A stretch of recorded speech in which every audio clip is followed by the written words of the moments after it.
Ma'am please मेरे question के answer दें। मेरी शादी को 2.5 साल हो गए हैं, 1 ईयर की बेटी भी है। मेरी पूरी प्रेगनेंसी में हेल्प मेरे पेरेंट्स ही किए, इवन ऑपरेशन का पैसा भी। और मेरे हस्बैंड बोलते हैं कि तुम्हारे बाप के पैसे लग रहे हैं तो दिक्कत हो रहा है तुमको, उनसे पैसा मांगो तो बहुत गाली गलौज करने के बाद ही देते हैं। मेरे बारे में मेरी सासू माँ झूठ के बोलती हैं कि सारा पैसा मेरा बेटा अपनी ही पत्नी में उड़ाता है, हम 1 टका भी नहीं जानते। अपने मैके में बोलती हैं, मैं क्या करूँ प्लीज़। अब आपकी सास आपके अपने मैके में ना क्या बोल रही है, it's none of your business. पहली बात, अगर उनके भाई भाभी भतीजे आकर कुछ यहाँ पे मुंह बनाते हैं या आपके बारे में बुरा सोच भी रहे हैं तो क्या फ़र्क पड़ रहा है आपको, पहली चीज़। लेकिन बात यह है कि सीधे सीधे झूठ बोल रही हैं। अगर वो ऐसा कर रहे होते तब भी एक बात थी कि भाई चलो कर रहे हैं, तो उस झूठ का क्या इलाज है। अब आप उनको सीधे सीधे या तो कन्फ्रंट कर सकते हो, ठीक है, कि भाई अगर मान लो वो नहीं दे रहे, लेकिन अगर वो ये गा रही हैं कि वो पत्नी में ही उड़ाता है तो सीधे बोलो कि भाई पत्नी हूँ उनकी, अगर वो मुझ पे खर्च करते भी हैं तो इशू क्या है इसमें, पहली चीज़, ठीक है। और दूसरी चीज़ जो आप कह रहे हो ना कि जब आप पैसे मांगते हो आपके पति गाली गलौज करते हैं, उस चीज़ को ना कहीं वीडियो बना के रखो, और किसी के लिए नहीं, अपनी सास को दिखाओ कि ये है तुम्हारा सुपुत्र, ये करता है वो, ये पैसे मेरे ऊपर लगाता है, और अगर मुझे कुछ पैसे देता है तो साथ में पैसों से दुगनी गालियाँ देता है। तो मैं पत्नी हूँ, उसका फ़र्ज़ है मेरे खर्चे उठाने का, है ना। तो सीधी सी बात है, अगर पत्नी घर संभालने या खाना बनाने का एहसान तोड़ेगी तो यही बोला जाता है ना कि भाई पत्नी हो तुम्हारा फ़र्ज़ है। तो सेम चीज़ वही है कि पति का फ़र्ज़ होता है पत्नी के सारी ज़रूरतें पूरी करने का। हिंदुओं में जब 7 फेरे पढ़ाए जाते हैं तो ये वचन दिया जाता है ना पति द्वारा कि मैं तुम्हारे खाने पहनने का ऋतु के अनुसार ध्यान रखूँगा। तो ये चीज़ें गिनवाओ अपनी सास को कि माता जी मैं ना शादी करके आई हूँ, अगर वो मेरे ऊपर खर्च कर भी रहे हैं तो मेरे जिम्मेदारी है उनके ऊपर, उनका फ़र्ज़ है, जैसे मेरा फ़र्ज़ है घर के बाकी काम करना। तो इसमें इशू क्या है, ये मत कहो कि क्यों कह रही हो, इनसे ये पूछो कि इशू क्या है इसमें। और जिनसे कह रही हैं अगर आपके सामने बात हो रही है तो उनके सामने ही पूछो। आधे तो अपने आप भाग खड़े होंगे जब देखेंगे कि भाई यहाँ से पलटवार आ रहा है, ठीक। बाकी अगर इतना कन्फ्रंटेशन बस की नहीं है, क्योंकि गट्स चाहिए इतना बोलने के लिए, तो सिंपल सी बात है कि आपकी सास के मायके में आपकी इमेज ख़राब या अच्छी हो रही है उससे आपको क्या ही फ़र्क पड़ जाएगा। सोचने तो जो सोच रहे हैं, क्या सोचेंगे, मतलब क्या कह रही हैं वो कि मेरा बेटा मेरी बहू पे सारे पैसे उड़ाता है, तो इसमें गलत क्या है। दुनिया में कोई भी आदमी ये बताए कि अगर पति अपनी पत्नी के खर्चे उठा रहा तो गलत कर रहा, तो आपको चिंता की बात है। सिंपल चिल मारो। आपकी जो प्रॉब्लम है वो आपके पति हैं फ़िलहाल, कि वो आपका खर्चा नहीं उठा रहे, उल्टा मैके वालों से लगवा रहे हैं। मैके वाले जब तक कर रहे हैं ठीक है, लेकिन नहीं कर रहे तो वो वाली बात है ना, उन्हें उठाना चाहिए। तो आपको तो बात उनसे करते रहना चाहिए कि भाई पत्नी आपकी हूँ, शादी करके आपके साथ आई हूँ, आपके बच्चे को जन्म दे रही हूँ, तो टेक्निकली तो आपका बनता है ना ये सब कुछ, पापा का थोड़ी बनता है। तो इसी तरीके के सुनने में छोटे लेकिन जो फंसा हुआ है उसके लिए बहुत बड़े क्वेश्चंस आते हैं यहाँ पर। और आज मैं बैठी हूँ एपिसोड 141 के कुछ सवालों के जवाब ढूंढने के लिए। देखते हैं कितने सवालों के हल हमें मिल पाते हैं। फिलहाल आज का एपिसोड शुरू करते हैं। आओ बहन बातें करें।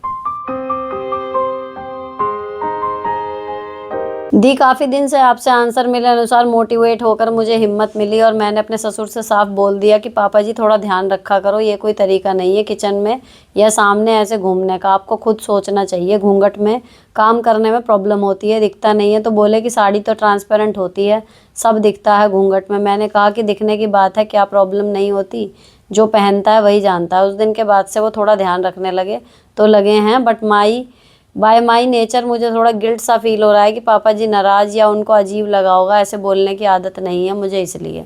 अब आप ये देखो कि उनका अजीब लगना आपको ज़्यादा बुरा लग रहा है या जो साड़ी में आपको परेशानी हो रही थी वो ज़्यादा, जिसकी ज़्यादा इंटेंसिटी हो उस बारे में सोचो, ठीक है। अब दूसरी चीज़, गिल्ट में फील हम आ रहे हैं, गिल्ट हमें क्यों होती है जब हमने कुछ गलत किया हो। आपको लग रहा है आपने कुछ गलत किया है। जिसको इतना सर पे चढ़ने की आदत होती है कि मेरे को देखना है बहू क्या बना रही है, या किचन में मैं जब चाहे आऊँ जाऊँ, दिक्कत कुछ नहीं है, घर उनका है। लेकिन अगर ये सब करना है तो फिर उस घर में पर्दा नहीं होना चाहिए। सिंपल सा लॉजिक है। फिर बहू भी आराम से कहीं भी घूमे, ससुर भी आराम से कहीं भी घूमे, ना तुम रुको ना ये रुके, किसी को भी बंधन नहीं है। फिर सबसे बढ़िया इलाज है, दोनों लोग फ्री। लेकिन अगर आपको नियम कायदे पलवाने हैं कि भाई घूंघट कर और ये और वो, तो फिर भैया दोनों तरफ से बात होती है। घूंघट करवाना है तो आपको भी कहीं ना कहीं रुकना पड़ेगा। अगर बहू को दिक्कत होगी तो वो तो बोलेगी। अब पहले वाले ज़माने तो रहे नहीं। तो आपने कुछ गलत नहीं किया तो फालतू के गिल्ट में जाओ मत कि मुझे ऐसे बोलने की आदत नहीं है। मुझे यही हमेशा लगता है, बल्कि मेरे को लगता है ऐसे, ये जब मेरे को कोई सामने से कहता है ना कि हमसे तो नहीं होता है ऐसे, तो मेरे को थोड़ा सा ऐसा लगता है कि मतलब हम क्या एलियन हैं। जवाब ये आते हैं कि नहीं, हमारे तो देखो मम्मी पापा के सामने भी हमने कभी जवाब नहीं दिया, हमारे तो मम्मी पापा ने भी हमें कभी बोलने नहीं दिया। तो भाई हमारे मम्मी पापा ने क्या हमारे सिर पे सींग का हेयर बैंड लगा के भेजा था कि जाओ और मारो? एक कुछ अपनी पर्सनैलिटी भी तो होती है। माँ बाप किसी को नहीं सिखा के भेजते लड़की को। ये सब कहने की बात है कि उसकी माँ के पढ़ा रही है ये वो। माँ बाप किसी लड़की को कुछ सिखा के नहीं भेजते। सब यही सोच के आती हैं कि मैं इसको अपना घर बना के रखूँगी। लेकिन भाई जब उसको वहाँ पे जाके अलग अलग तरीके की ट्रीटमेंट मिलती है, वो डिपेंड करता है फिर लड़की किस दिशा में निकलेगी। ठीक है, अब बर्दाश्त करने की क्षमता होती है हर एक की अपनी अपनी। किसी को अच्छा बनने के लिए अपनी आधी से ज़्यादा ज़िंदगी बर्बाद कर देनी है, वो ओके है, उसमें वो चुप रहेगा। नाम माँ बाप का। अगर तुम शादी के 25 साल बाद भी जवाब दे रही हो और तब तुम्हारी छवि खराब हो रही है, तो वो पिछले 24 साल का करा हुआ भी तो बेकार ही गया। इससे तो पहले ही साल में जो कायदे की बात है अगर तुमने रख दी होती, तो आगे के 23 साल 24 साल तुम्हारे सुख से बीतते, है ना। तो मेरा लॉजिक तो भाई यही है कि अगर कोई बात जेन्युइनली ठीक है, तो केवल इसलिए कि सामने वाले को बुरी लग जाएगी हम ना बोलें, तो उसमें कोई फ़ायदा नहीं है। आज नहीं तो कल बोलोगे आप ज़रूर। जितना टाइम घुट घुट के जीने की इच्छा है उतना टाइम निकाल लो संस्कारों के नाम पे, और जिस दिन बोलोगे उस दिन याद रखना पिछले सारे जीरो हो जाने, ये तय है। नेक्स्ट, हेलो दी, मैंने 3 साल हो गए तब एक सेकंड हैंड स्कूटी खरीदी थी और वो मेरे मौसी के लड़के ने दिलवाई थी। अभी तक मेरे बार बार बोलने पर भी मुझे गाड़ी का कोई डॉक्यूमेंट नहीं मिला। हर बार वो मुझे पागल बना रहा है। अब वो और पैसे मांग रहा है कि इंश्योरेंस करवानी पड़ेगी तब डॉक्यूमेंट मिलेंगे। मैंने पहले भी इंश्योरेंस के पैसे दिए, अब मैं क्या करूँ? रिश्ता भी ख़राब हो रहा है, प्लीज़ सजेशन दीजिए। जिससे ली थी उससे कहो कि मेरे को डायरेक्ट उससे मिलवा दे, और अपने घर से भी किसी मतलब आदमी को ही ले जाओ। ये चीज़ें ना लड़कियों को पागल बना ही देते हैं। तो आपकी मौसी का लड़का है, आपने अपना समझ के करा होगा, लेकिन वो गड़बड़ कर रहा है, तो आपके घर में पापा भाई या जो भी हैं, जिन इनसे ज़्यादा जिन पे आप भरोसा कर सकती हो, जिनसे दिलवाई है, उस ओरिजिनल उस पार्टी से आप एक बार कह दो कि मेरे को मिलवा दे, मैं खुद कर लूँगी काम, तो रहने दे। तब वो बात इधर उधर होएगी, वरना भाई वही है, बिना गाड़ी के कागज़ के आप कभी फंस भी सकते हो ना। तो इस चीज़ को थोड़ा सा त्वरित मन से बनाओ कि हाँ भाई जल्दी इसका कुछ सॉल्यूशन निकाल। नेक्स्ट, मैम क्या फुल्ली ऑटोमेटिक मशीन यूज़फुल है वर्किंग वूमन के लिए? हाँ जी, बढ़िया है, मेरी तो बिल्कुल बढ़िया चल रही है, और काम इसमें काफ़ी आपका आसान हो जाता है सेमी के मुकाबले। नेक्स्ट, दी, मुझे मेरी जेठानी को देखते ही चिढ़ होने लगती है। इतना गलत किया है कि अब उनका मुंह भी देखने का मन नहीं करता, बट घर का सेटअप ऐसा है कि दिन भर आमना सामना होता रहता है। ऐसे तो फेस पर कोई फीलिंग नहीं आने देती, फुल्ली इग्नोर करती हूँ, ज़्यादा सोचती भी नहीं उनके बारे में, बट जब भी सामना हो जाए तो बीपी हाई हो जाता है, चाहे कितना भी अच्छा मूड क्यों ना हो। फिर वहाँ से हट जाऊँ तो नॉर्मल हो जाती हूँ, क्या करूँ? तो हटे ही रहो। दूसरा, मेरे साथ पता है क्या होता था? जब मैं आपको बताऊं, अगर ये आप कर पाओ, जैसे हमें पता होता है ना कुछ परिस्थितियों का कि ये होने वाली हैं, आपको दिख रहा है वो सामने से आने वाली है या निकलने वाली है या दूर, पता चल जाता है ना कि हाँ वो आमना सामना होने वाला है, तो आप नज़र ऊपर ही मत उठाओ, नीचे नीचे देख के निकल जाओ। जैसे जब लड़ाई हो जाती है किसी से और हमें बातें नहीं करनी होती, तो हम नहीं करते ना आई कांटेक्ट, तो वो वाले मोड में रहो, तो ना शक्ल दिखेगी और ना आपका बीपी हाई होगा। नेक्स्ट, हाय सुनीता जी, आप कैसे हो? मुझे आपसे एक बात पूछना है, मेरे बाल बहुत फूले फूले रहते हैं, आप बताओ क्या लगाऊं अपने बालों में? कंडीशनर ट्राई करो, कंडीशनर से काफ़ी मैनेजेबल से हो जाते हैं बाल, उनका नाम ही कंडीशनर है इसीलिए। नेक्स्ट, मैम मेरे पति में सब बुराई हैं, लाइक ड्रिंकर, सट्टा अब्यूज़, कोई रिस्पॉन्सिबिलिटी ना लेना, काम ना करना, कोई इमोशनल फैक्टर भी नहीं, चेंज भी नहीं होते थोड़ा भी जिससे एडजस्ट हो जाए। मेरे घर वालों को सब पता है फिर भी कुछ नहीं बोलते। क्या करूं, बेटी है 8 साल की। अब भाई 8 साल की लड़की है, 9 साल आपने कर लिए उनके साथ कम से कम एडजस्ट। काम वो कुछ कर नहीं रहे। अगर आपको लगता है आपको अपनी ज़िंदगी आगे ऐसे नहीं बितानी तो आपको इस शादी से निकलना होगा, अपने पैरों पर खड़ा होना होगा। लेकिन अगर आपको लगता है कि ये कुछ नहीं करेंगे तो अपनी फाइनेंशियल कंडीशन सुधारने के लिए आपको फिर भी कि ये है कि ठीक है भाई अपना जीवन ये सोच के काट देंगे कि तपस्या है, एटलीस्ट बेटी के सर पे बाप रहेगा। आपको एग्जैक्टली अपने मन को टटोलना है कि आपको आगे की लाइफ अपनी अपने लिए जीनी है, या आपको लगता है कि इस आदमी के साथ रहने से आपकी बेटी की लाइफ ज़्यादा अच्छी होगी, वो आपको ज़्यादा इम्पोर्टेंट लग रहा है, या आपको लग रहा है कि जब आप अलग हो जाओगी तो आप अपनी बेटी को ज़्यादा अच्छा जीवन दे पाओगी। है ना, 3 ऑप्शन है आपके पास। तो उनमें से क्या करना है, पहले 5 दिन 4 दिन सोच समझ के कि हाँ मुझे एग्जैक्टली चाहिए क्या, पहले ये डिसाइड कर लो। एंड देन जो भी आप डिसाइड करोगे मैं मानती हूँ कि वो बिल्कुल सही होगा। And then go for it, क्योंकि 8-9 साल बहुत होते हैं। और जो अब तक नहीं बदल रहा, जैसे आप बता रहे हो, आगे भी कोई उम्मीद नहीं है। तो पूरी लाइफ आगे बितानी कैसे है पहले ये सोच लो। स्टार्टिंग में सब कुछ मुश्किल लगेगा लेकिन हो जाता है सब। तो जब आप सोच लोगे कि भाई मुझे क्या करना है ना, देखो हर तरीके के लोग हैं। रहने वाले ऐसे पतियों के साथ भी रह रहे हैं, साइलेंट डिवोर्स के तौर पे रह रहे हैं, उनका पति पत्नी का कोई आपस में रिलेशन नहीं है लेकिन बच्चों के लिए रह रहे हैं। एंड देखने में हैप्पी फैमिली चल रही है, ठीक ठाक बच्चे को मिल रहा है कि हाँ मेरे माँ बाप दोनों साथ हैं, ठीक है। लोग छोड़ भी रहे हैं ऐसे पतियों को, अलग भी रह रहे हैं, दूसरी शादी भी कर रहे हैं। तीसरी में कंडीशन ऐसी भी आ रही है कि भाई ठीक है हम अलग हो रहे हैं लेकिन हम दूसरी शादी नहीं कर रहे, यानी हमारा जीवन तो तपस्या की तरह है ही, लेकिन इस आदमी को हम बर्दाश्त नहीं करेंगे, इससे अच्छा हम बच्चे को अकेला पाल लेंगे। तो हर तरीके का मतलब लोग तरीके अपना रहे हैं ऐसी कंडीशन में। आपको जस्ट ये विचार करना है कि मुझे क्या करना है, मेरे को क्या चाहिए। करना तो इन तीनों में से कुछ भी आपको है वो, लेकिन आप मन से क्या चाह रहे हो पहले आप ये टटोल लो। और जो चाह रहे हो फिर उसके हिसाब से आप जो भी रास्ता चुनोगे बिल्कुल गिल्ट में मत जाना, वो बिल्कुल सही होगा। नेक्स्ट, हेलो डियर, मैंने व्लॉग्स बनाना स्टार्ट किया है। मेरा दिल कहता है कि हो जाएगा, मैं कर लूँगी, पर दिमाग कहता है शायद ना हो। क्या करूँ, मन बहुत ज़्यादा भारी हो रहा है, छोड़ दूँ, कोई हेल्प नहीं है। और तो और चोरी से बनाती हूँ वीडियोज़। ये थोड़ा गड़बड़ है, क्योंकि देखो एकदम आते ही सक्सेस मिल जाए ऐसा ज़रूरी नहीं है। कई लोग कई कई साल मेहनत कर रहे हैं फिर भी नहीं मिल रही, किसी को आते ही मिल जा रही है। तो ये थोड़ा सा किस्मत भी है और आपका टैलेंट भी। भाई आते आते आती है ना सारी चीज़ें समझ में, धीरे धीरे तो आदमी सीखता है। तो हमें जितने भी आप बड़े भी यूट्यूबर अगर देखोगे ना, जो एकदम जिनके चैनल ग्रो हुआ है, स्टार्टिंग में उनको भी आइडिया नहीं था, लेकिन ऐसा कंटेंट था कि लोगों को पसंद आया।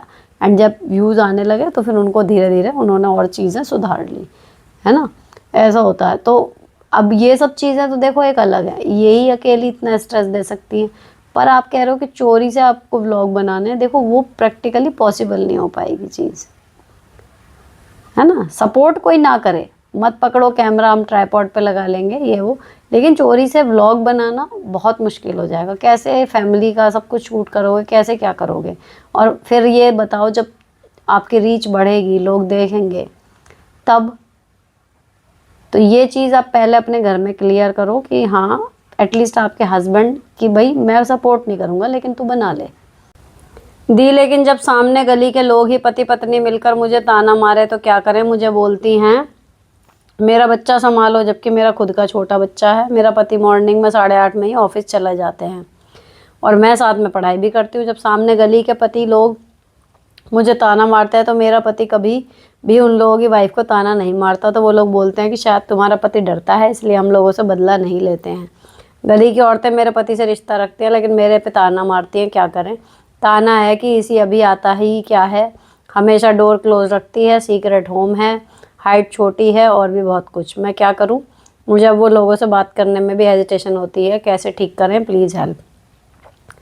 बहन, जिस लेवल के पागल आपके गली वाले मुझे समझ में आ रहे हैं इस प्रश्न को पढ़ के, अगर आपका किराए का मकान है और आप बदल सकती हो, अपना भी है, मैं तो कहूँ अगर बदल सकती हो तो घर बदल लो, क्योंकि ये नॉर्मल बातें नहीं है जो आप बता रही हो। आजकल कौन नहीं रखता दरवाजे बंद, कौन अपनी पर्सनल लाइफ में बिजी नहीं है।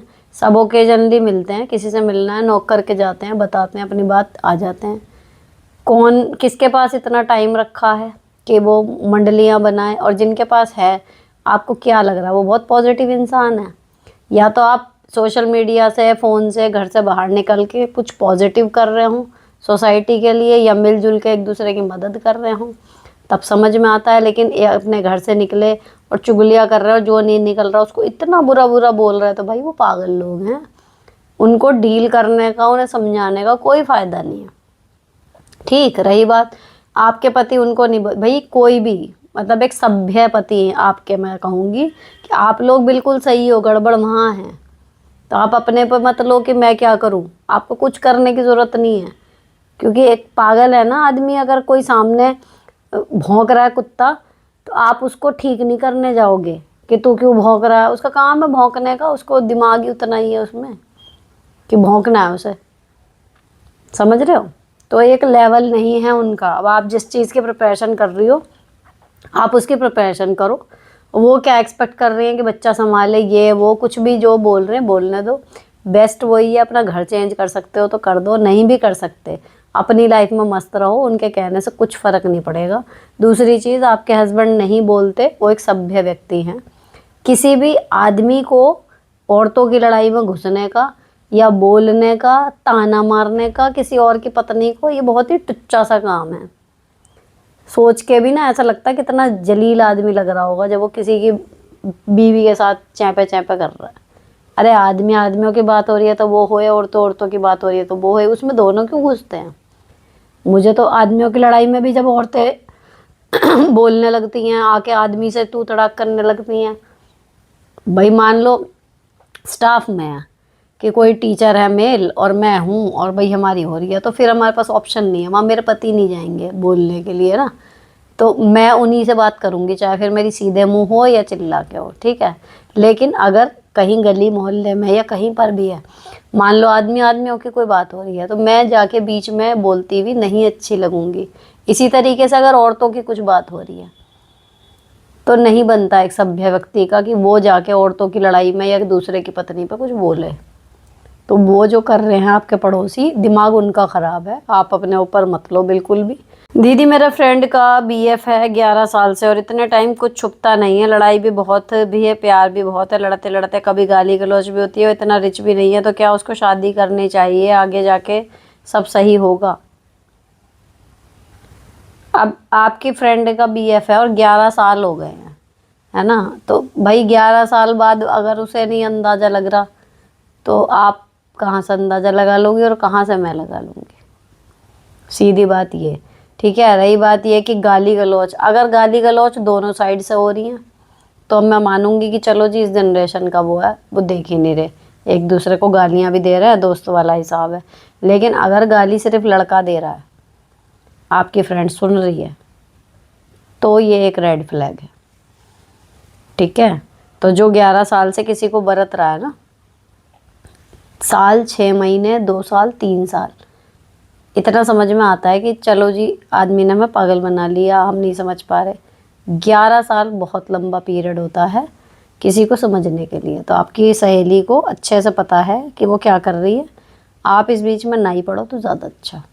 आपसे सलाह मांगे तो आप भी एग्जैक्ट यही आंसर चिपकाना कि भाई 11 साल से तू साथ है, तू देख ले कि तेरे को लगता है। क्योंकि देखो अगर अरेंज मैरिज में भी कोई गारंटी तो है नहीं क्या मिलने वाला है, वहाँ जाके सरप्राइज़ मिलेगा, यहाँ आपको पहले से पता है। तो जो ये गाली वाला पॉइंट है बस ये है, बाकी चीज़ें तो चलो लड़ाई झगड़े थोड़े बहुत ये वो चल रहे हो रहे हैं, लेकिन बात वही है कि गाली अगर दोनों साइड से चल रही है, लेकिन अगर एक साइड से चल रही है तो गलत है।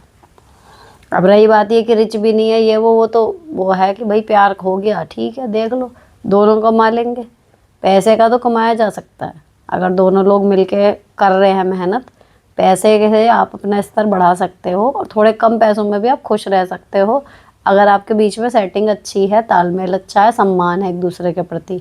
नहीं तो करोड़पति भी होगा, आपको आते ही गालियाँ निकालेगा, तोड़ेगा, शराब पिएगा, ध्यान नहीं देगा, कभी आपकी फीलिंग्स की कदर नहीं करेगा, तो उस करोड़पति का चार डलेगा। कोई फ़ायदा नहीं है ऐसे आदमी से शादी करके। भले हम उसके पैसे पे किट्टियाँ कर लें, कूद लें, नाच लें, हम जी रहे हैं, ये वो ब्रांडेड कपड़े पहन लें, ये वो, लेकिन भाई अगर हमारा पति हमारे साथ सही से पेश नहीं आ रहा, हमारी सुख दुख में वो शामिल नहीं है, या हमारी इच्छा होगी उसकी कोई वैल्यू नहीं है, तो पैसे दे दिए बस छुट्टी, तो ऐसे पैसे वाला पति किसी काम का नहीं है ना। तो वो देख ले, केवल एक मुद्दा गाली है तो वो देख लो क्या करना है, वो आपकी उनको या तो सुना देना, वो समझ जाएंगी। नेक्स्ट दी, अब सर्दी आ गई, किचन में बर्तन धोने में डर लगता है, गीज़र भी नहीं है, प्लीज़ कोई आइडिया। ग्लव्स ले लो, यहाँ तक कवर रहते हैं हाथ उससे, तो हल्का हल्का सा ठंडक महसूस देगी, लेकिन वो जो करंट सा लगता है ठंडे पानी से, वो नहीं लगता।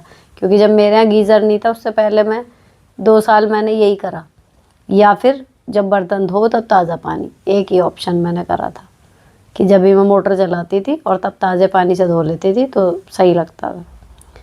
नेक्स्ट, हाय दी, मेरे ससुर सामने तो कुछ नहीं कहते पर पीछे से बुराई करते हैं। मेरी 2 बेटियां हैं, उनका सारा काम मैं करती हूँ, फिर भी पीछे से कहते हैं कि सब काम हम करते हैं। मैं सुन लेती हूँ, उनको बुराई करते हैं तो उसी टाइम मन करता है जवाब देने का। आप बताओ, ससुर को जवाब देने चाहिए या नहीं? देखो, डेली में तो बढ़िया लगता नहीं, सीधी बात तो ये है ना। वो बहू भी अच्छी नहीं लगती कि मुंह खोलते ही सास ससुर के लग गई पलट के चैपे चैपे करने में, लेकिन जब अति हो जाती है तो बोलना भी पड़ता है ना। डेली की वो, मैं तो उसको मतलब नाम ही वही लेती हूँ कि छीछड़ लेदर, वो डेली की नहीं बढ़िया लगती।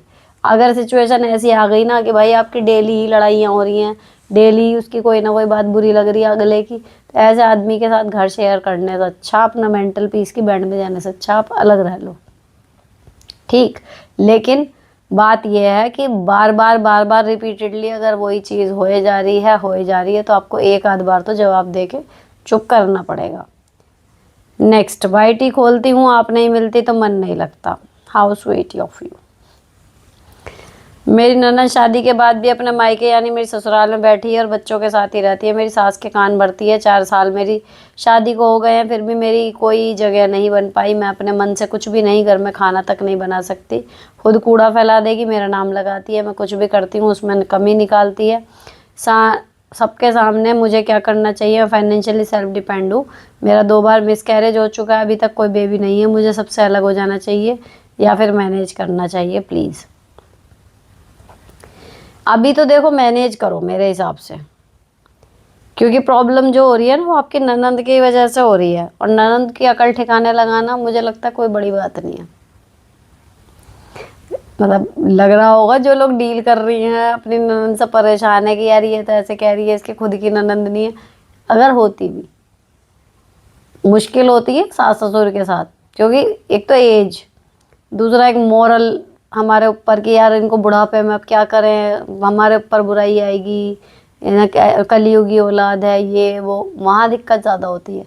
अब वो बुढ़ापे में आके भी अकल के काम ना करें तो उन्हें कोई नहीं कहेगा, लेकिन बहू को कहने वाले 10 खड़े हो जाएंगे। लेकिन जहाँ बात नंद भाभी की आती है, भाई बराबर की है, उम्र सेम है, हरकतें करेगी उल्टा जवाब सुनने वाली तो उल्टा जवाब सुनेगी। अब उसकी साइड से कोई आए पक्षपात करने के लिए तो वो भी गया फिर, सीधी सी बात है। तो उनसे बहस करने में कोई डरने की या उन्हें लाइन पर लाने में कोई ज़रा सी भी टेंशन लेने की बात नहीं है, ठीक है। आपके काम में नुस्खे निकालती है, आप काम करना बंद कर दो, कर ले खुद कूड़ा फैलाएगी, उसकी जगह फिक्स कर दो। आप अपने कमरे में बिल्कुल टेंच रखो, ठीक है। मैं तो गई नहीं उस इलाके में जहाँ गंदगी फैली हुई है, मैंने करा ही नहीं। जब आपने गंदगी करी ही नहीं तो उसको उसका इलाज बनाने में पीछे मत हटो। अपना अनमेरिड टाइम याद रखो ना, फाइनेंशियली इंडिपेंडेंट थी तो रही होंगी ना कुछ, तो नंद से डरने वाली कोई ज़रूरत की बात नहीं है बेफालतू की। अब आगे क्या आएगा? एक सिंपैथी कार्ड आएगा कि भाई हम तो अपने घर में नहीं है ना इसलिए हमें ऐसे कह रहे हैं, ये आएगा एक बार के बाद। तो भाई सीधी सी बात है कि हरकतें सुधारो, घर आपका है, रह लो, आपके माँ बाप का घर है, मैं ये नहीं कह रही, लेकिन मेरा भी ससुराल है, आपको कल को अपने ससुराल जाना होगा, मुझे यहीं रहना है, तो तरीके से रह लो, मेरा भी जीना हराम ना करो, अपना भी जितना टाइम है काटो आराम से।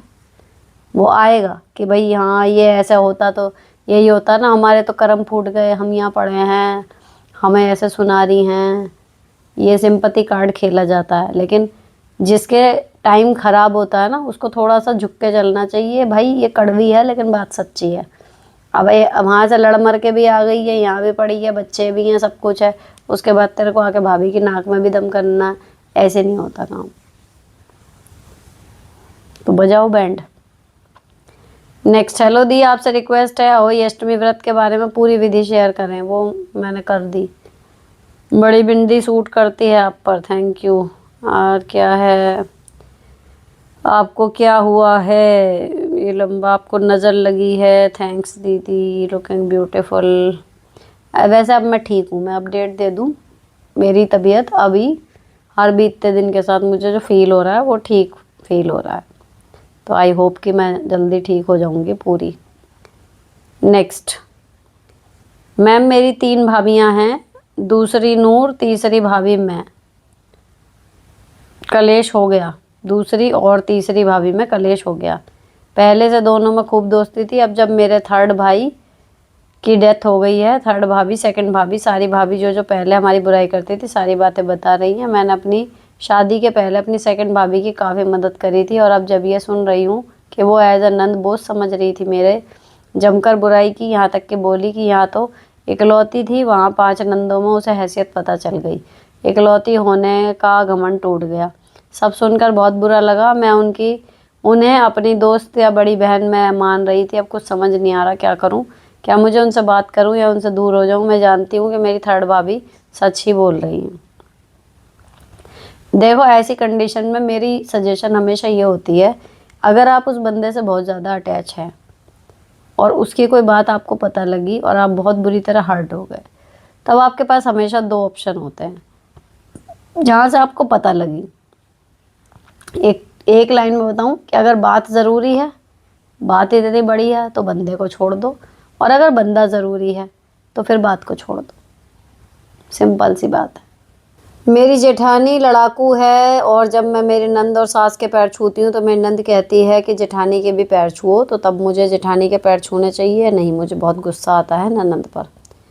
देखो, अगर उनके मज़े लेने हैं तो छू लिया करो, क्योंकि वो आपको किलसाने के लिए ही कह रही हैं। आप मना करोगी या बेमन से छुओगी, उनके आपके मुंह से पता चल रहा होगा, तो उन्हें और मज़ा आएगा ऐसे कि देखा, और आप बिना कुछ करे कि हाँ हाँ इसमें क्या बड़ी बात है, लो बस। तो अगर माइंड गेम खेलना है तो छू लिया करो, नहीं तो सीधे कह दो कि इस लायक ना है कि छू मैं इसके पैर। अगर इतनी बड़ी कलेशन है तो, और कह सकती हो ये बात, मतलब मन में तो आप यही सोच रही होगी कि इस लायक नहीं है, लेकिन गेम खेलना है तो छू लो। हेलो दी, हम लोग बाहर रहते हैं। होली पर जब गई थी तो 2 जेठ ने ड्रिंक करके कुछ बोल दिया। मेरी शादी को 15 साल हो गए हैं, पहले सारे पैसे घर देते थे, जेठ कुछ नहीं करता है और बहुत खर्चीला है। सास की पेंशन है फिर भी वो बहुत खर्चीला है। मैं बुरी लगती हूँ क्योंकि उसे पता है कि इसे कहने पर पैसे देने कम हुए हैं। अब मेरे हस्बैंड दिवाली पर घर जाने के लिए बोल रहे हैं, पर मेरा बिल्कुल भी मन नहीं। मुझे उनके बारे में सोचकर ही गुस्सा आता है। इस बात को लेकर हम दोनों में झगड़ा हो गया। मुझे क्या करना चाहिए, जाना चाहिए या नहीं? मुझे लगता है जाना, जहाँ रिस्पेक्ट ना हो वहाँ नहीं जाना चाहिए। सास भी सिर्फ उन्हें फेवर करती है, हमारी पूरी फैमिली की उस घर में कोई इज्जत नहीं, पर मेरे हस्बैंड को कुछ नहीं दिखता है। तो आपको जब तक जाते रहना चाहिए जब तक आपके हस्बैंड को दिख ना जाए। ऐसी सिचुएशन में यही करना चाहिए, और जब कुछ हो तब दिखाओ कि इसलिए मैं नहीं आना चाह रही थी। तब तक मत करो कुछ भी। हुआ ना आपके और आपके पति के बीच में झगड़ा हुआ ना, यही होगा, और आप बुरे बनोगे। जाते रहो जब तक सच में कुछ ऐसा ना हो जो आपके पति को भी दिखाई दे, और जब हो तब दिखाओ कि देखो यही मैं करने से बचना चाह रही थी, लेकिन यही होता है। हाँ, नेक्स्ट, मैम मेरी एक प्रॉब्लम है। मेरे पति मुझे कुछ लेकर नहीं देते, ना ही मुझे पैसे देते हैं। मेरी शादी को 3 साल होने वाले हैं, मुझे अभी तक किसी भी दिवाली पर साड़ी तक गिफ्ट नहीं की। वैसे मुझे साड़ी और कपड़ों का शौक़ नहीं है, पर मुझे लगता है जहाँ दूसरों के पति उनको दिवाली को साड़ी देते हैं, वैसे मुझे भी दें। मेरे पति गवर्नमेंट सर्वेंट हैं, मैं गवर्नमेंट एग्ज़ाम की प्रिपरेशन कर रही हूँ, मेरी नंदों को बराबर त्यौहार में साड़ी देते हैं, पर मुझे नहीं, इसलिए दुखी रहती हूँ। कहीं पर जाने के लिए भी एक ही कपड़ा पहन के जाती हूँ। मेरी मम्मी बोलती है तेरे पास कपड़े नहीं है क्या? ऐसा लगता है कि मैं भी दिवाली में कुछ मनाना छोड़ दूँ। जब पति को ही घर की लक्ष्मी की कुछ पड़ी नहीं तो लक्ष्मी पूजन करने का क्या फ़ायदा? Please reply. बड़ी गलत बात है भाई। तो या तो देखो जब आप खुद कमाने लगोगी तब होएगा, नहीं तो मतलब आप बोलोगी कैसे? नहीं, मतलब मेरे को नहीं समझ में आता यार, ऐसे कैसे? आप तो सभी कपड़े ऐसी चीज़ हो गई है कि चाहे एक आदमी 6,000 कमा रहा है, चाहे 10,000 कमा रहा है, चाहे 1 लाख कमा रहा है, कपड़े सबके पास हैं अब। क्योंकि पहले से ट्रेंड बदल गया, कपड़े सस्ते हो गए हैं, एक बड़ा ज़रूरत की चीज़ बन गई। पहले ये होता था जब तक एक कपड़ा फटेगा नहीं दूसरा नहीं लिया जाएगा। अभी ये है कि एक बार पहन लिया अभी दोबारा नहीं पहनना है। और ऐसा नहीं कि ये लोग मोटी कमाई वाले लोग कर रहे हैं, simple middle class, lower middle class तक हर त्योहार पे सोचता है। तो आपके पति पता नहीं कहाँ से उतरे हैं। अभी तक मुझे ऐसा लग रहा था कि चलो, मैं जब तक आधे से ज़्यादा क्वेश्चन मैंने पढ़ा है तो ये था कि ठीक है दिवाली पे नहीं देते, तो मेरे दिमाग में ये आ रहा था कि हम मेरे को भी नहीं देते, कोई नहीं देता हमारे यहाँ, कि पत्नी को साड़ी दे रहे हैं, लेकिन त्योहार पे बहन के यहाँ जाता है सिंदारा या कुछ और तो उसको कपड़े या उसके पैसे दिए जाते हैं। तो वो कोई बराबरी नहीं है, हम तो खुद ही ले लेते हैं, वो वाली बात होती है।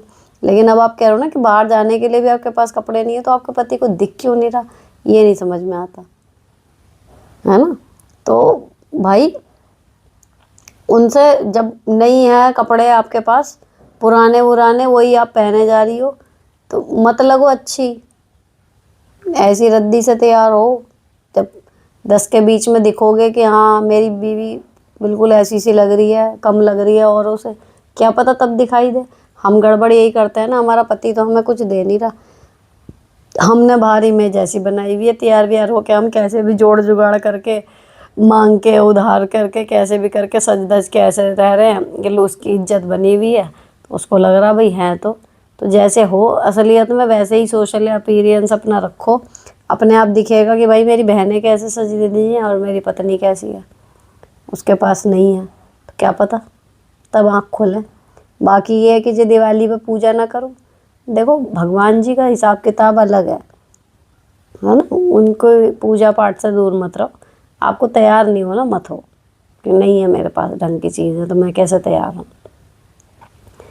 और अपनी तैयारी अच्छे से करो पेपर की, जब खुद की जॉब लग जाएगी तब जी भर के अपने लिए चीज़ें खरीदना। नेक्स्ट दी, मैं अपने इनकम से कोई चीज़ परचेज़ करती हूँ, हस्बैंड मुंह बनाते हैं। 2 मंथ पहले इंटरलॉक मशीन ली तब भी, और इस बार दीवान बेड लिए तब भी। खुद तो कुछ नहीं करना चाहते, घर खर्च में भी हेल्प करती हूँ जितना हो सके, सही से बात भी नहीं करते। मेरी ईगो हर्ट हो जाती होगी ना उनकी, कुछ का हिसाब किताब ऐसा रहता ना मैं करूँगा ना करने दूँगा, वो वाला है। तो आप इतना ध्यान मत दो, आपको जो सही लग रहा है अपनी कमाई से कि आप घर के लिए अपना लेवल उठाने के लिए कर सकते हो, करो।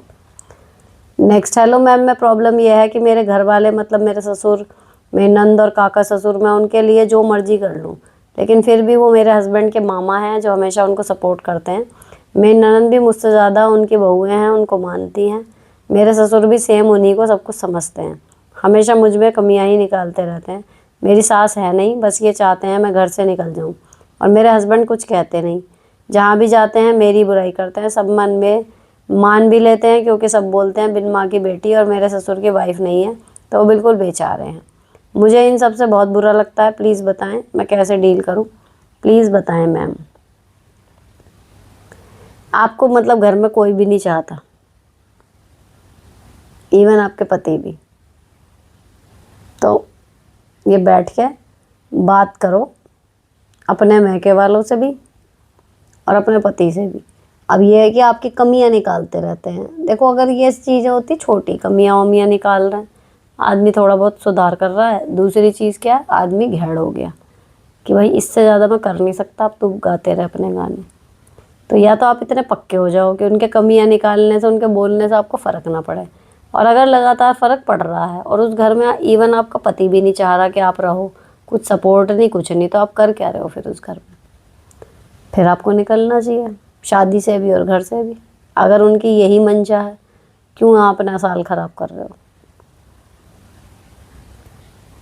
नेक्स्ट, हेलो दी, आपसे बहुत कुछ सीख रही हूँ, सीखना चाहती हूँ आगे भी। आपसे अभी के लिए पूछना था कि जैसे लोग पोस्ट कर देते हैं कुछ भी, ये लिखो वरना आपकी माँ मर जाएगी, कुछ भी, तो क्या उसके बाद ज़्यादा सोचना चाहिए, क्योंकि मैं अटक सी जाती हूँ। क्या ये सही है? एंड हैप्पी करवा चौथ। बाबा जी आपको हमेशा ऐसे खुश रखें। भाई ये जाहिलों के काम है, ये टाइप करो नहीं तो ये हो जाएगा, ऐसे हो रहा कुछ। जाहिलों के काम है, व्यूज़ लेने के लिए कुछ भी करेंगे लोग, सिंपल सी चीज़ है। तो जो वो चाह रहे हैं आप उसके हिसाब से रिएक्ट करो, ऐसा कुछ ज़रूरी नहीं है। कमेंट लिखने या ना लिखने से किसी के माँ बाप मरने जीने लगे तो बस चल गई दुनिया। नेक्स्ट, मैम मैं एक विलेज ब्लॉगर हूँ और यूट्यूब चैनल शुरू किया है। अभी मेरे पास 13,000 का मोबाइल है, चैनल मोनेटाइज होने वाला है। प्लीज़ आप मुझे बताएं मैं अच्छा सा कितने रुपए तक का फ़ोन लूँ ताकि और चैनल ग्रो हो सके। आईफोन नहीं ले पाऊँगी क्योंकि मैं खुद से करती हूँ सब। 13,000 वाले फ़ोन से अगर आपका चैनल मोनेटाइज हो रहा है तो आप क्यों बदल रहे हो। मैं तो नहीं दूँगी आपको सलाह कि आईफोन मैंने अब तक नहीं लिया, तो ये किसने आपको सलाह दी कि आईफोन से ही वीडियो अच्छी बनेंगी या कुछ और है, या 13,000 वाले से नहीं बनेंगी, 10,000 वाले से भी बनेंगी। फ़ोटो और वीडियो में फ़ोन और लाइटिंग दोनों का वो रहता है कॉम्बिनेशन। आपको पैसे खर्च करने नहीं है ना अगर फ़ोन पे, और आप थोड़े से पैसे खर्च करके लाइटिंग बढ़ा लो, रिंग लाइट ले लो या लाइट चिपकाने वाली जो रहती हैं वो लगवा लो। आपकी 13,000 वाले फ़ोन से भी अच्छी खासी वीडियो बन जाएंगी। जब ये फ़ोन काम करना बंद कर दे तब सोचना कि भाई अब इससे ऊपर का कौन सा लें, है ना। आईफोन का ऐसा नहीं है कि आईफोन का नाम ही नाम है, जो उसे लेके भी बैठे हुए हैं ना, मैं देख रही हूँ कि वो काम जब यूट्यूब की वीडियो में वो नहीं चलता, उसकी मेमोरी उतनी नहीं दिख रही जो मेरे सर्कल में ले रखे हैं, फिर उन्हें दूसरे लेने पड़ रहे हैं। सैमसंग का ले लिया, वीवो का ले लिया, तो मैं तो आईफोन, मुझे तो कोई पसंद ही नहीं आया, सुन के ही मन नहीं करा कभी लेने का। रेट तक बात ही नहीं गई कि कितने का है। कभी मज़े मज़े में पूछ लेती हूँ कैसे कितना हुआ बन रहा है, कितने का है, तो कोई कह रहा है 1 लाख का, कोई 1.5 लाख का, ये वो, या फिर किसी का फाइनेंशियल लेवल इतना नहीं है, देख रहा है जी भाई उसके हाथ में इतना सा फ़ोन है, एप्पल का फ़ोन है हैं, अब उसकी पिक्चर क्वालिटी में निकाल के देख रही हूँ तो मेरे फ़ोन से रद्दी निकल रही है। तो मुझे बस वो एक स्टेटस सिंबल है कि यूँ करके फ़ोटो खींचनी है, वो मेरे को नहीं समझ में आता। तो आप भी चक्कर मत पड़ो, अगर आपका 13,000 के फ़ोन से वीडियो बन रही है, चैनल मोनेटाइज हो रहा है, तो करते रहो। जिस दिन ये फ़ोन काम ना करे, आपको लगे ख़राब हो गया, बदलो, उस दिन रिसर्च करना कि बेस्ट फ़ोन फॉर यूट्यूब जो उस टाइम पर लेटेस्ट चल रहा होगा ले लेना। दी थैंक यू, आप मेरी लाइफ में आई। मेरे 2 बच्चे हैं, मेरी बेटी 7 साल की और बेटा 11 साल का। बेटे के लिए बुरा लगता है, ऑलमोस्ट 3 साल से मैं उसे घर के छोटे छोटे काम सिखा रही हूँ। पहले तो फिर भी मेरे बोलने से कर देता था, अभी तो जानबूझकर टाल देता है। पहले पढ़ाई में भी एक्टिव था, अभी इतना इंटरेस्ट नहीं लगाता, बस उसे दोस्तों से दिन भर खेलने का मन करता है। कुछ भी ना हो तो कहता है बोर हो गया, क्या करूं जिससे वो डिसिप्लिन हो जाए। 12 साल का होने वाला है, सोचा धीरे धीरे सिखाऊंगी तो सीख जाएगा, लेकिन लेजी होता जा रहा है। मेरी बेटियां भी 12 साल में हैं और मुझे जो समझ में आ रहा है ना, ये एक ट्रांजिशन का दौर है, पर हमें उन्हें सिखानी है, जो चीज़ें वो सिखानी ही पड़ेंगी। अभी उनके सिर से ऊपर जाएंगी, अभी उनको कुछ समझ नहीं आ रही, life skills, daily maintenance activities, इनकी क्या वैल्यू है। लेकिन हम अपने मन में चाहे कितने भी दुखी हो रहे हैं, लेकिन अगर हम उनको लगातार फोर्सफुली सही लेकिन करवाते रहेंगे ना, उनको पता भी नहीं चलेगा कब ये चीज़ उनकी मिट्टी में बस गई। और जब रियल अखाड़ा शुरू होगा ना लाइफ का, तो वो कर लेंगे। ठीक है ना, बोर हो गया, ठीक है, तो बोर होते होते कर ले मेरे साथ काम। पढ़ाई में भी ऐसा ही है, देखो हर साल बहुत कम बच्चे ऐसे होते हैं जो फर्स्ट से लेके ग्रेजुएशन पोस्ट ग्रेजुएशन तक कंसिस्टेंट अच्छे रहते हैं। कुछ लोग शुरू में अच्छे रहते हैं, बीच में फिर गड़बड़ हो जाता है, फिर दोबारा ट्रैक पे आ जाता है। कुछ लोग शुरू में बिल्कुल बेकार होते हैं, 8th 9th तक लगता है क्या करेंगे, फिर कोई इंसिडेंट उनकी लाइफ में एकदम ऐसा होता है उनको लगता है ध्यान दे दें चलो, फिर वो पढ़ने लगते हैं और आगे जाके वो पुराने पढ़ने वालों को भी पीछे छोड़ देते हैं। तो स्टडी की इतनी वो मत लो कि पहले ऐसा था तो अब कैसा है। एक दौर आता है बीच में जब बच्चा डामाडोल होता है, लेकिन वो समझेगा, बस आप उसका हाथ मत छोड़ना। और जो सिखाने की सोच रही हो वो सिखाती रहो, ठीक है। साथ में पढ़ाई के लिए भी मोटिवेट करती रहो, उसको सिखाती रहो कि दोस्त ज़िंदगी का पार्ट है, पूरी ज़िंदगी नहीं है। आप सक्सेसफुल होंगे, आपके दोस्त को कभी मदद की ज़रूरत होगी तो भी आप खड़े हो पाओगे, या फिर आपके दोस्त भी रहेंगे। कल को अगर आप ही किसी मुकाम पे नहीं हो, बेकार हो, लाइफ में धक्के खा रहे हो, तो आपके दोस्त भी नहीं रहेंगे। जो सेटल हो जाएगा उसके पास कहाँ टाइम होगा फिर, है ना। तो उसको ये चीज़ें लाइफ लेसन्स कहना जो हमारी एज में हमें मिल गए हैं, उनको बीच बीच में बोलते रहो, भले उनको कुछ सुनाई आए, समझ में आए, नहीं आए। लेकिन मुझे ऐसा लगता है कि एक चीज़ बार बार जब आपके कानों में पड़ रही है, आपको बार बार समझाई जा रही है, कहीं ना कहीं वो उस बच्चे के दिमाग में एक लाइन बनती है कि हाँ ऐसा मुझे करना है, ठीक है ना। तो हिम्मत मत हारो, लॉन्ग जर्नी है पेरेंटिंग की। मैं खुद को ऐसे ही पुश कर रही हूँ कि अभी बहुत लंबा आपको सिखाना है। 12 साल अभी आधे में भी मुझे लगता हम लोग नहीं है ना। तो लगे रहो, ज़्यादा दुखी हो रहे हो लेकिन लगे रहो फिर भी। नेक्स्ट, हेलो दी, मेरे हस्बैंड अपनी माँ की सारी बात मानते हैं और उनकी माँ मेरे खिलाफ़ भड़काती रहती है, मैं क्या करूँ।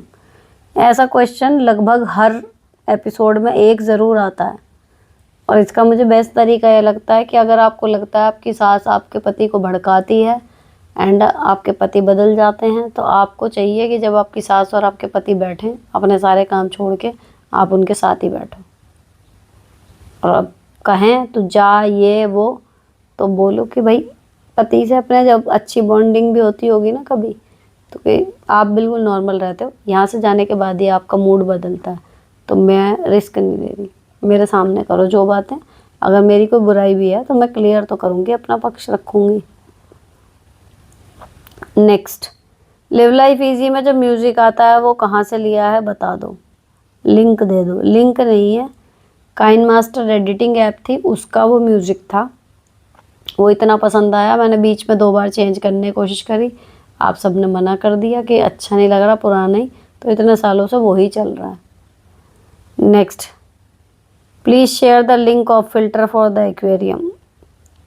ये सब तो लोकल मार्केट से ही ले आए थे बहन, इसका कोई लिंक मेरे पास नहीं है, और आप ढूंढोगी तो ऑनलाइन मिल जाएगा कहीं।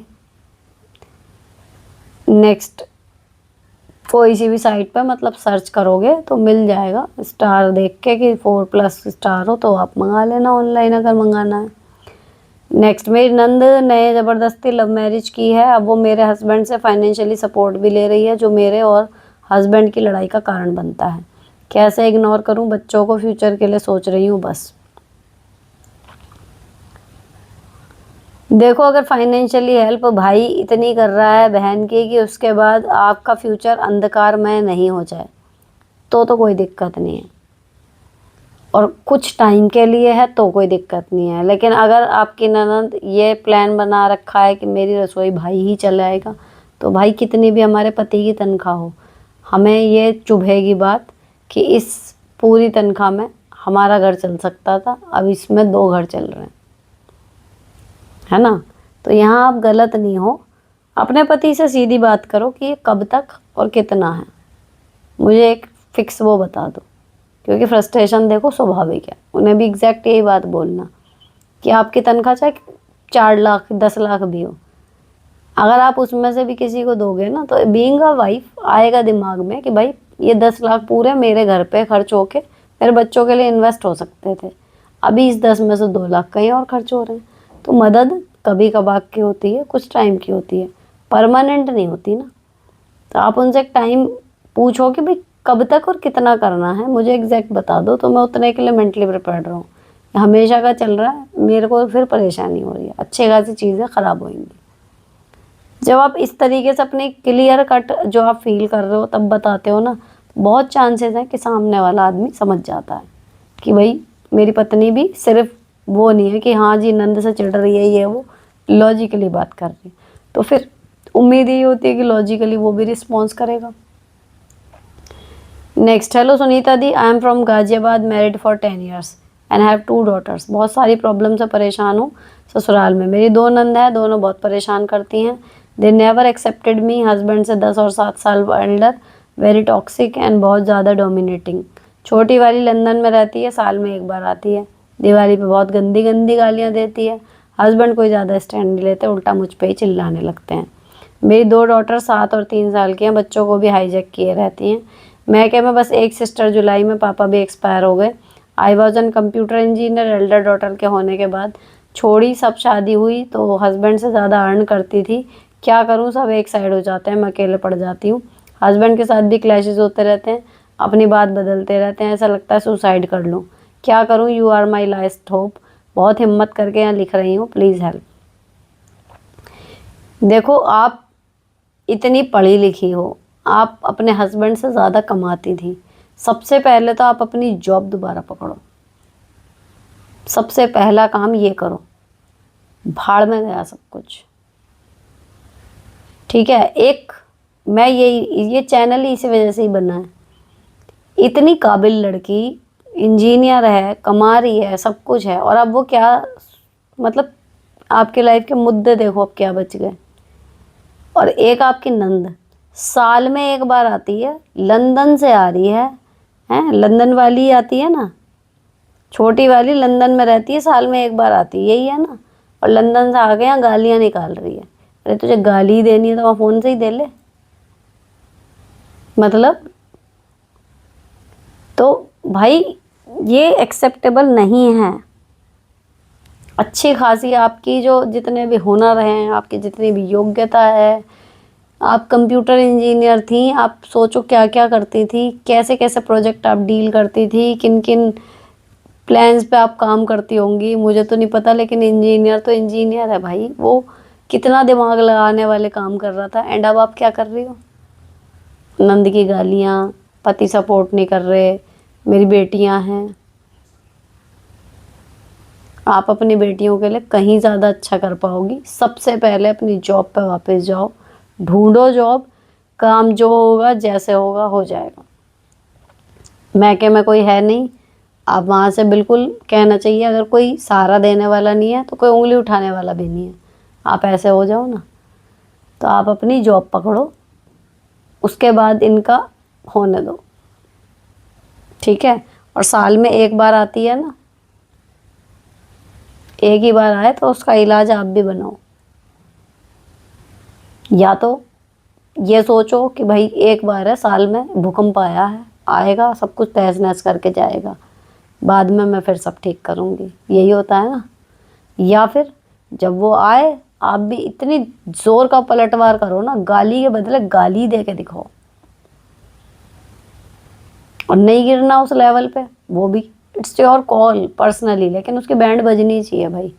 This is not done. जब किसी भी योग्य लड़की का इस तरीके से हैरेसमेंट होता है ना कि वो अपने आप को ही भूल जाती है, मुझे बहुत दुख होता है।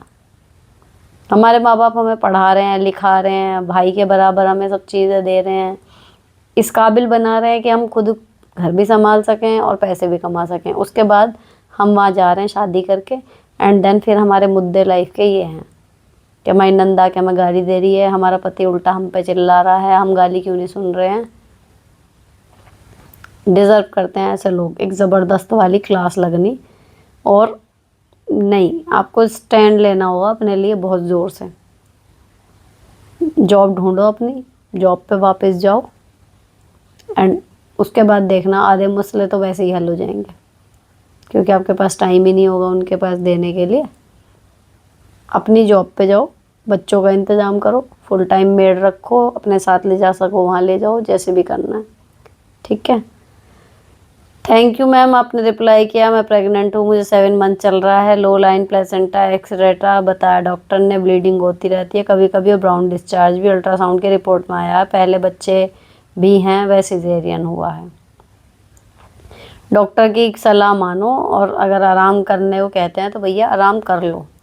सारी ज़िंदगी थोड़े ही लेटना है, कुछ दिन की बात है, कुछ महीनों की। 7 मंथ चल रहा है, 2 महीने और, लेकिन इस टाइम डॉक्टर की बातें सुनो और जैसे वो कह रहे हैं उस हिसाब से काम करो।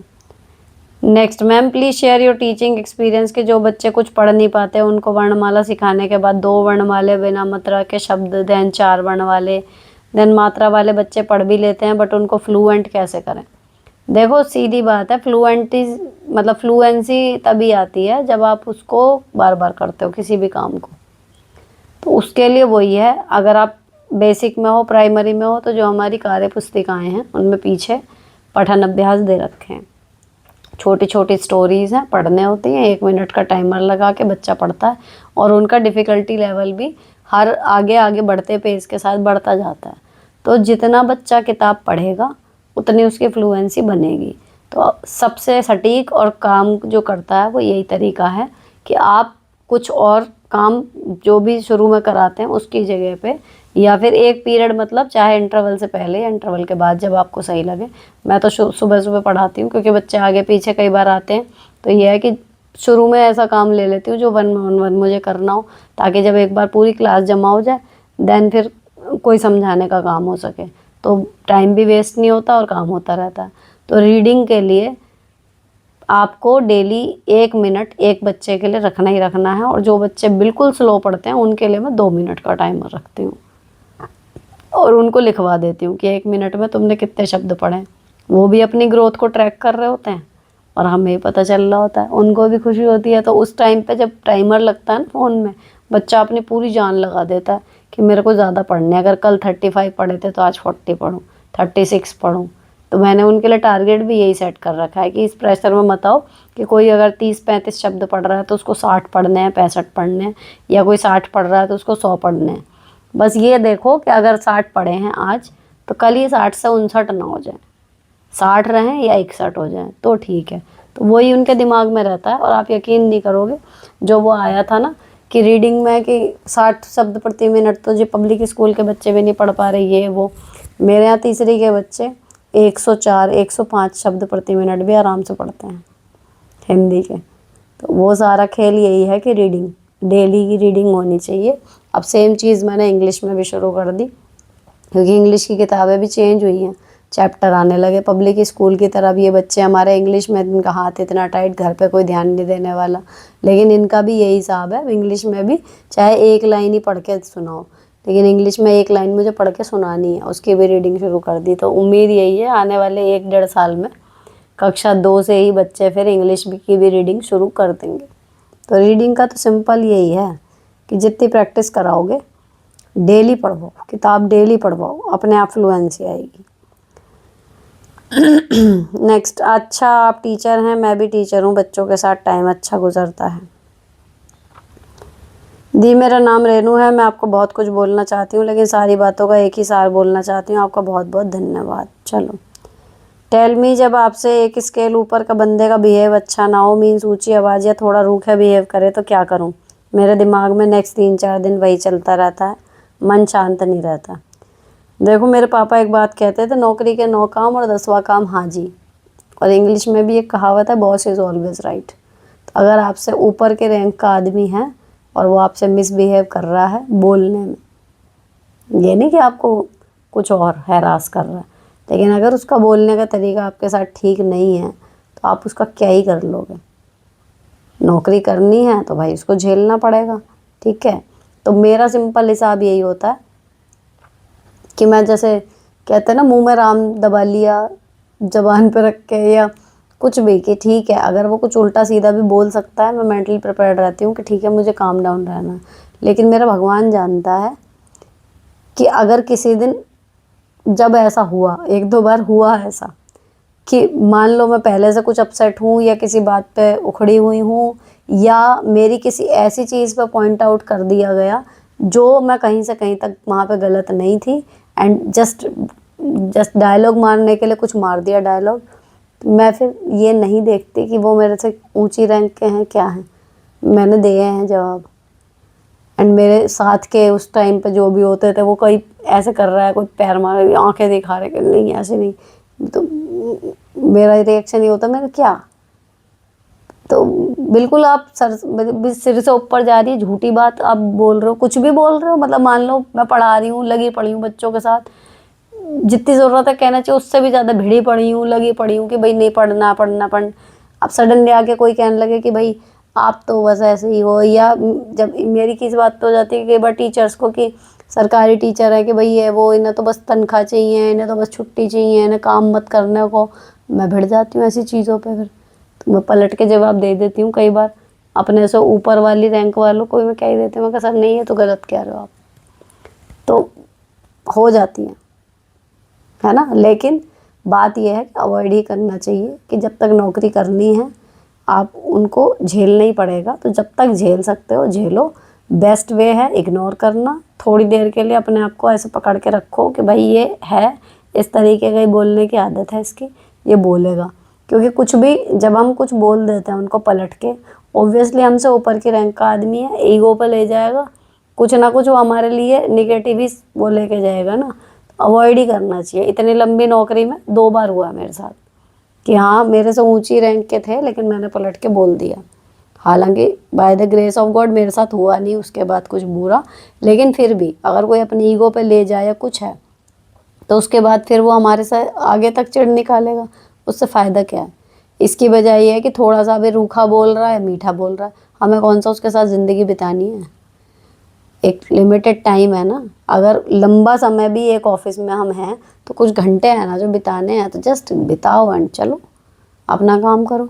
और एक बात और बताऊं, चाहे हमारे से सीनियर हो जूनियर हो, जो मेरे को लगता है अपने केस में कि अपने से ऊंची रैंक वाले को भी आपने कभी भी कई बार पलट के जवाब दे दिया एंड आपका कुछ नहीं हुआ, इवन उस बंदे ने भी कुछ नहीं करा।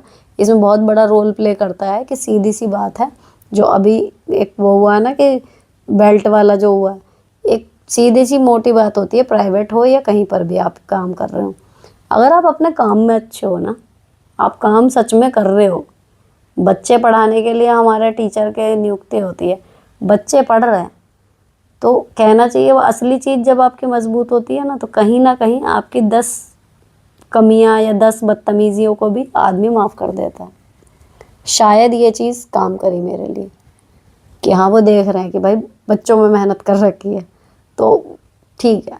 किसी से भी पूछेंगे, किसी से भी पूछेंगे, पूरे मतलब मेरे को जितने भी लोग जानते हैं, आप किसी से भी पूछोगे ना तो सुनीता एज अ टीचर कैसी है, तो एक इमेज बनी हुई है इतने सालों में कि भाई बहुत मेहनत करती है बच्चों के साथ, लगी रहेगी, पढ़ा रखे बच्चे, चला रखे।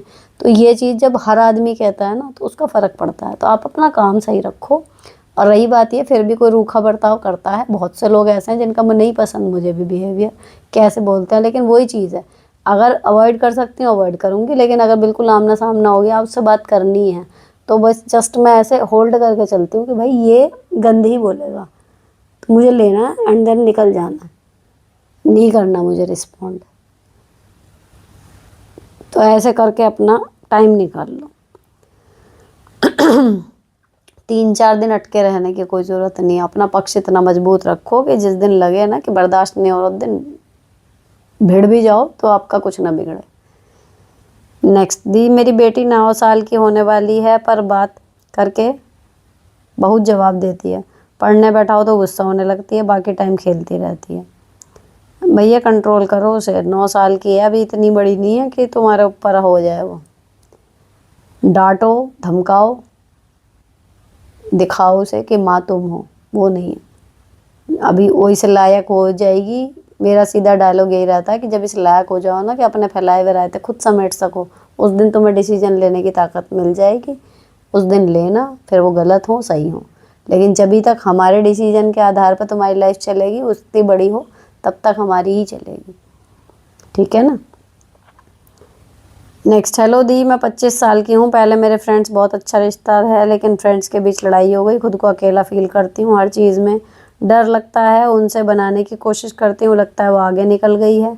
मुझे डिप्रेशन, एंजाइटी ऐसी चीज़ें बहुत ज़्यादा होती हैं। छोटी छोटी बातों का बुरा लगता है, खुद को अनवर्थी फील करती हूँ। क्या करूँ दी, दिमाग वही अटका रहता है। पहले तो तेरी कितनी अच्छी फ्रेंडशिप थी, बट अब सब कुछ ख़राब हो गया। कैसे बात करूँ जिससे मेरी ईगो हर्ट ना हो, सामने वाला भी बातें शुरू हो जाएं। मैं उदासी में जा रही हूँ, काम में मन नहीं लगता। अब आपको एक सलाह दूँ, आप पता नहीं मानोगी नहीं मानोगी। दुनिया में ना कई अरब लोग हैं, पता नहीं 7 अरब या कितने, मुझे एग्जैक्ट नहीं पता। आपके एक फ्रेंड, एक बॉयफ्रेंड, एक लवर, एक गर्लफ्रेंड हमारी दुनिया ना उन 7 अरब को छोड़ के उस एक इंसान में सिमट जाती है जब हम ऐसा फील करते हैं।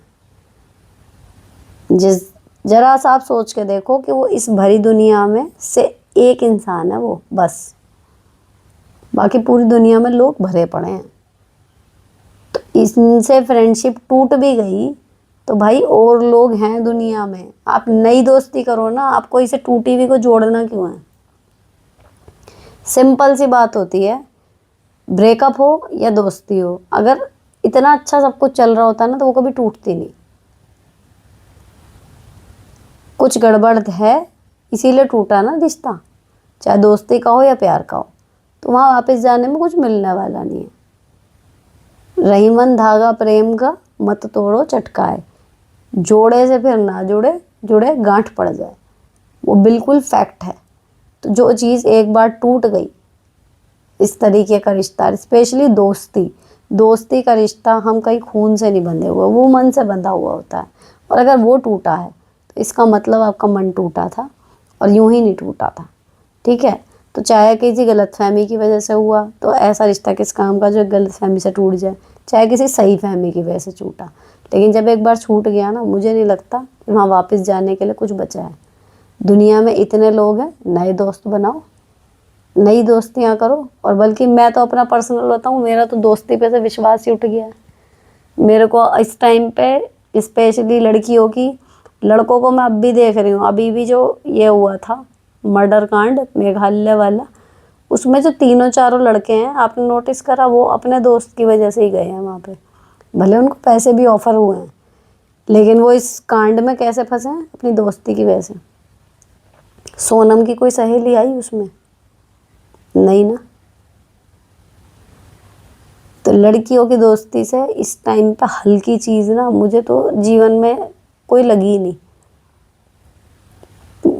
कोई मतलब नहीं है भाई, दोस्ती बस इतनी रखो, कहीं पे बैठे हो, कहीं खड़े हो, कहीं टाइम बिताना, अकेले खड़े हुए अजीब लग रहा है, बोरियत हो रही है, टाइम नहीं कट रहा, तो चलो कोई होना चाहिए बात करने के लिए, बस इतनी दोस्ती। या फिर अगर आप सॉफ्ट हार्टेड हो, आपको अच्छा लगता दोस्ती बनाना, दोस्ती रखो, इस नज़रिए से रखो मैं इसके लिए क्या कर सकती हूँ, सामने से उम्मीद मत रखो, जिस दिन रखोगे उसी दिन गई गाड़ी। ठीक है, तो भाई निकलो, इस चीज़ से निकलो। और मेरी वो 7 अरब वाली बात याद रखना, दुनिया में उसके अलावा इंसान बहुत हैं, निगाह उठा के देखो, और दोस्त बन जाएंगे, नहीं बनते बहुत बढ़िया, आप छूट गए इस जंजाल से। बिना दोस्तों के ज़िंदगी जियो तो बढ़िया जी जाती है, कोई फ़र्क नहीं पड़ता। सुकून, शांति, नो गॉसिपिंग।